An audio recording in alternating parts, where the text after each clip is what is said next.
Kenapa Golkar merasa perlu mengambil ancang-ancang dari sekarang? Nah, pertama begini, kami ingin membangun budaya politik baru ya. Tadi seperti yang disampaikan bahwa kalau bicara tentang pilpres ya, itu tidak perlu harus di ujung kita bicara koalisi. Bicara tentang pembagian kekuasaan, kalau di ujung itu kan gitu mepet ya. Nah, kita mau membangun tradisi baru sekarang ini, kita mulai dari narasi apa yang mau kita bangun, mau kita sampaikan ke publik ya.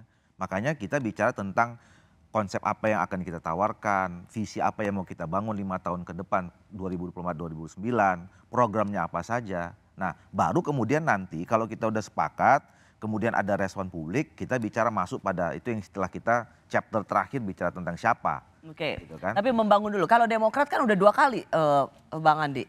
Seberapa perlu? Bahkan 3 kali kalau nggak salah ya, ketemu dengan Nasdem. Sebenarnya kalau kita lihat dari yang dulu-dulu, biasanya koalisi baru terbentuk di ujung. Sudah hampir pendaftaran ini, minggu terakhir atau beberapa hari terakhir, atau bahkan hari terakhir.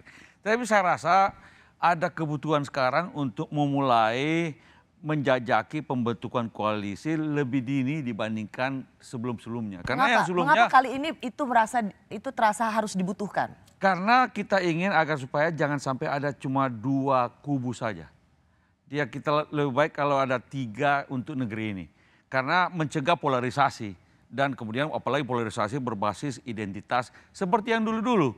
Tapi kalau dimulai ada 3 poros, maka kita harapkan tidak terjadi polarisasi hanya 2 kubu saja setahun atau 2 tahun bahkan sebelum pemilu.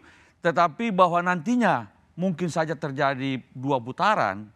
Ya, pada putaran pertama tidak ada yang dapat 50% plus 1, maka kemudian ada putaran kedua, tapi waktunya sangat sedikit, sangat sempit untuk membangun polarisasi yang berlebihan seperti dahulu. Karena itu kami Partai Demokrat dengan aktif atau dengan secara sadar melakukan penjajakan dengan teman-teman di PKS, PKB, juga dengan Golkar, juga dengan Nasdem sekarang ini.